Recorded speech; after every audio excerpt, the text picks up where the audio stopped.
Hello friends, welcome to Creative Medicine.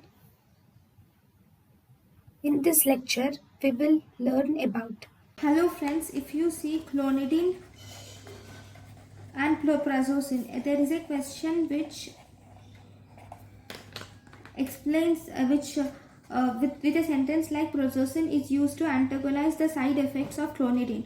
That is false because clonidine is alpha 2 agonist whereas prazosin is alpha 1 blocker. So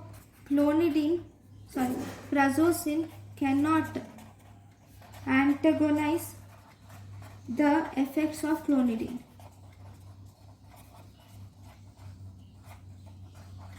Thank you for watching. Thank you and thank you for watching.